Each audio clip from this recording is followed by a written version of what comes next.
भगवान श्री कृष्ण कहते हैं, मैं ना तो तुम्हारी महंगी भेंट से प्रसन्न होता हूँ, ना दिखावटी दान दयालुता से। अगर मेरे मन को हरना है तो मुझे प्रेम से पुकारो, मैं हाजिर हो जाऊँगा। अवास्तविक चीज़ों को लेकर मन में कभी डर पैदा मत होने दो। वो वास्तविक नहीं है, वह ना तो कभी था और ना कभी होगा। इसके विपरीत जो वास्तविक है वह हमेशा से था और उसे ना तो बदला जा सकता है और ना कभी नष्ट किया जा सकता है। जो मनुष्य किसी अच्छे कार्य में लगा हुआ होता है, आने वाला समय में उसका अंत कभी बुरा नहीं हो सकता। मनुष्य अपनी 3 प्रमुख कृतियों द्वारा नरक के द्वार पर पहुंचता है। वे तीनों कृतियां हैं काम, क्रोध और लोभ। मनुष्य का समस्त निर्माण उसके विश्वास के फलस्वरूप होता है। वह जैसा सोचता है उसी के अनुरूप बन जाता है। परिवर्तन इस संसार का नियम है। एक नज़र में तुम असीम संपत्ति के मालिक बन सकते हो और दूसरी नज़र में तुम दरिद्र बन सकते हो। एक इंसान के रूप में इस धरती पर तुम्हारे कुछ कर्तव्य हैं। अनिवार्य रूप से अपने कर्तव्य को निभाओ। किसी से सच्चा प्रेम होना शुद्धता और दिव्यता का प्रतीक है।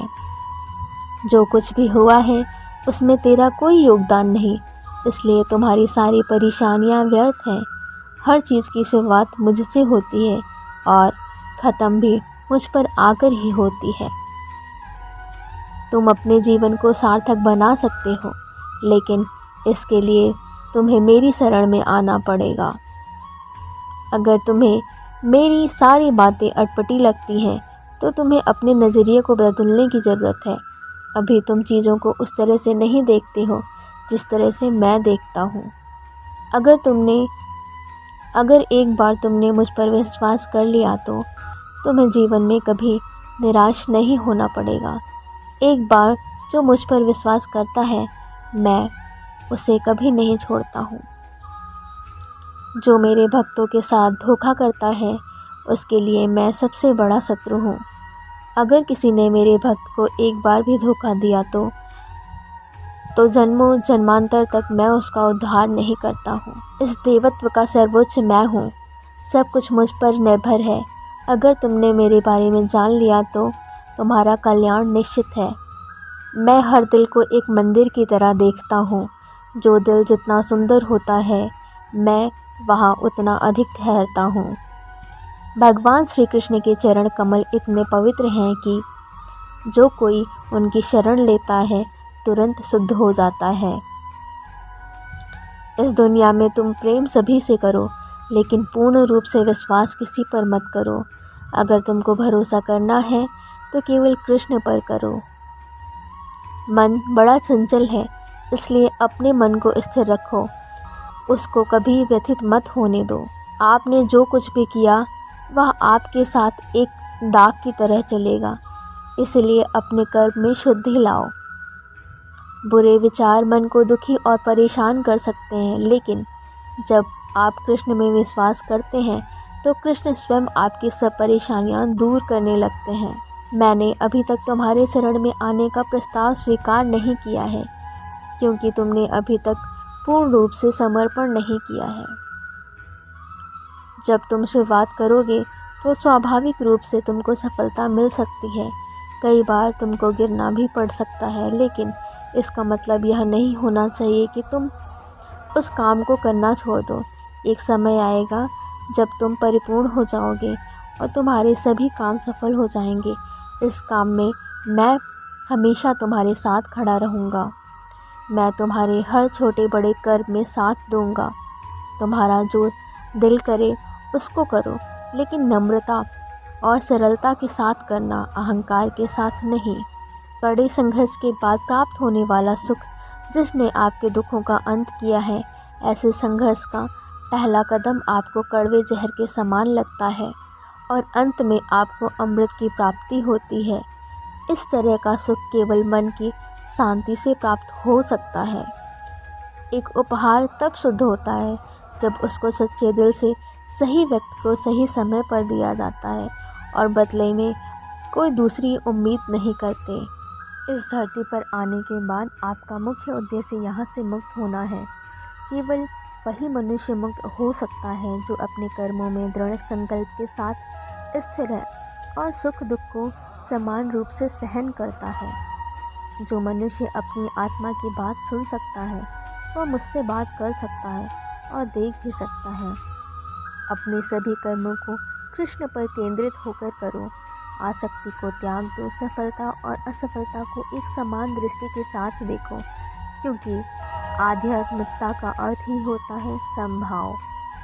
वह मनुष्य जिसने घृणा को त्याग दिया, जो सभी प्राणियों के साथ समान व्यवहार करता है, जो सुख दुख और दर्द पीड़ा से अप्रभावित है, जिसके अंदर करुणा भरी हुई है और मन शांत है, उसने सही मायने में मुझे प्राप्त कर लिया है। यही वह मनुष्य है जिसको मैं सबसे अधिक पसंद करता हूँ। इस विशाल संसार में तुमको केवल कर्म करने की छूट है। इसके अतिरिक्त फल की इच्छा और स्वार्थ सब निरर्थक है। ये सोचकर कभी किसी काम की शुरुआत मत करो कि तुमको इसका कोई फल मिलेगा। बिना किसी लालसा के कर्म करो। जो आदमी मुझे हर चीज़ में देखता है और मेरे होने के एहसास को अनुभव करता है, वह मेरा सच्चा भक्त है। ऐसे भक्तों से मुझे प्रेम है। इंद्रियों का काम ही है भटकना। जब कोई मनुष्य अपना मन उसके पीछे छोड़ देता है तो समझ लीजिए कि उसने छेद वाली नाव में सवारी शुरू कर दी है, जिसका डूबना तो तय है। ऐसा कोई नहीं है जिसका सदियों से अस्तित्व है, और ना ही ऐसा कोई है जिसका सदियों बाद अस्तित्व रहेगा। यहाँ कुछ स्थायी नहीं है। वह सभी चमत्कार वस्तुओं में प्रकाश के स्रोत के रूप में स्थिर है। वह सभी प्रकार के अंधकार से परे और अव्यक्त है। वह ज्ञान का विषय है और वही ज्ञान का लक्ष्य है। वह सबके हृदय में विराजमान है। श्रीमद् भगवत गीता। तुम उसी को देख पाते हो जो तुम हो, और तुम वही हो जो तुम देखते हो। मैं सभी के घरों में निवास करता हूँ। मेरी ऊर्जा सभी जगह समान रूप से वितरित है। जो मुझे पहचान लेता है उसको मैं भक्ति रस प्रदान करता रहता हूँ। मैं सर्वनाश कर सकता हूँ। मेरे रुकने की वजह मेरे भक्त हैं। जिस दिन मेरी सभी भक्त मर जाएंगे, मैं सर्वनाश कर। तुम हमेशा के लिए यहाँ रहने वाले नहीं हो। तुम्हारा जीवन बहुत सीमित है। जो मनुष्य यहाँ आता है वह अपनी क्षमता को तलाशने के लिए आगे बढ़ता है। ये गलत नहीं है अगर तुम निस्वार्थ भाव से अपनी गति करते हो। स्वभाव के द्वारा निर्धारित कर्तव्य का पालन करने से कोई पाप नहीं होता। हम वास्तव में कभी दुनिया का सामना करते ही नहीं। यहाँ रहकर हम जो भी अनुभव करते हैं वे हमारी इंद्रियां हैं। तुम केवल अपने कर्म पर नियंत्रण कर सकते हो।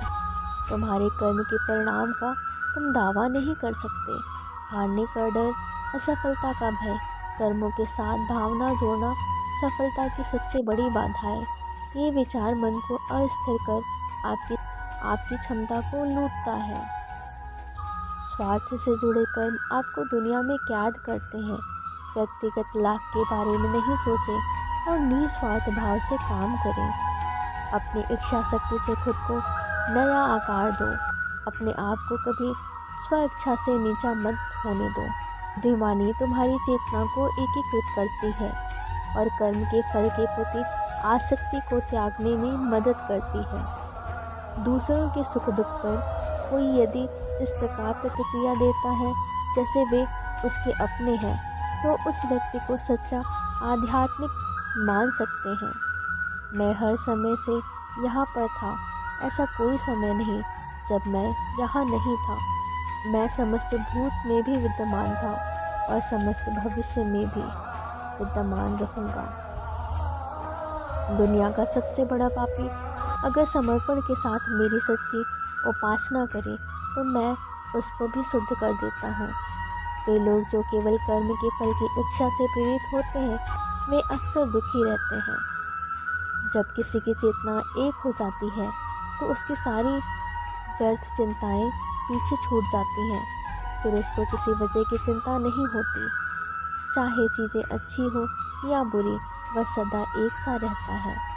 जो लोग अपनी आत्मा से भली भांति परिचित हैं वे इंद्रियों पर पूरी तरह से नियंत्रण रखते हैं। अपने भूत की घटनाओं पर चिंतित होना व्यर्थ है।